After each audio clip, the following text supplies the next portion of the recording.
Shalom pendengar yang dikasihi dan mengasihi Tuhan Yesus Kristus. Berjumpa lagi dengan saya Cynthia dalam waktu teduh. Marilah kita menyiapkan hati kita untuk mendengarkan firman Tuhan. Kiranya hikmat dari Allah Bapa yang memampukan kita untuk mengerti firman dan melakukannya dalam kehidupan sehari-hari kita. Renungan harian hari ini berjudul Menjulurkan Leher. Bacaan Alkitab hari ini diambil dari 1 Petrus 1 ayat 3-12.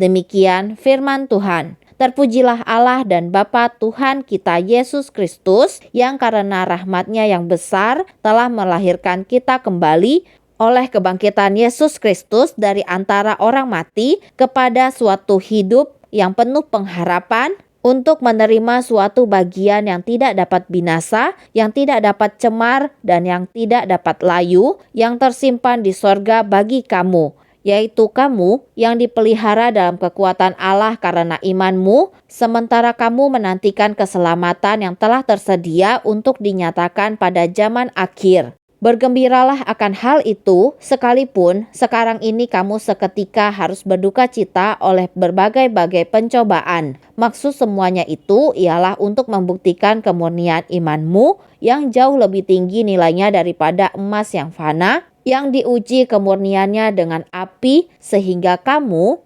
memperoleh puji-pujian dan kemuliaan dan kehormatan pada hari Yesus Kristus menyatakan dirinya. Sekalipun kamu belum pernah melihat Dia, namun kamu mengasihinya. Kamu percaya kepada Dia, sekalipun kamu sekarang tidak melihatnya. Kamu bergembira karena sukacita yang mulia dan yang tidak terkatakan, karena kamu telah mencapai tujuan imanmu, yaitu keselamatan jiwamu. Keselamatan itulah yang diselidiki dan diteliti oleh nabi-nabi yang telah bernubuat tentang kasih karunia yang diuntukkan bagimu. Dan mereka meneliti saat yang mana dan yang bagaimana yang dimaksudkan oleh Roh Kristus yang ada di dalam mereka, yaitu Roh yang sebelumnya memberi kesaksian tentang segala penderitaan yang akan menimpa Kristus dan tentang segala kemuliaan yang menyusul sesudah itu. Kepada mereka telah dinyatakan bahwa mereka bukan melayani diri mereka sendiri, tetapi melayani kamu dengan segala sesuatu yang telah diberitakan sekarang kepada kamu dengan perantaraan mereka yang oleh Roh Kudus yang diutus dari sorga menyampaikan berita Injil kepada kamu, yaitu hal-hal yang ingin diketahui oleh malaikat-malaikat. Nats pembimbing hari ini diambil dari 1 Petrus 1 ayat 12. Demikian firman Tuhan. Kepada mereka telah dinyatakan bahwa mereka bukan melayani diri mereka sendiri, tetapi melayani kamu dengan segala sesuatu yang telah diberitakan sekarang kepada kamu dengan perantaraan mereka yang oleh Roh Kudus yang diutus dari sorga menyampaikan berita Injil kepada kamu, yaitu hal-hal yang ingin diketahui oleh malaikat-malaikat. Pernahkah Anda mengamati orang-orang di tempat pariwisata, di tempat-tempat seperti Koloseum di Roma, Menara Petronas di Kuala Lumpur, atau Grand Canyon di Arizona? Para pelancong perlu menjulurkan leher agar dapat melihat pemandangan yang lebih indah. Sebagian orang menyebut hal ini sebagai tindakan pemanjangan leher yang berarti mengamati dengan penuh rasa ingin tahu.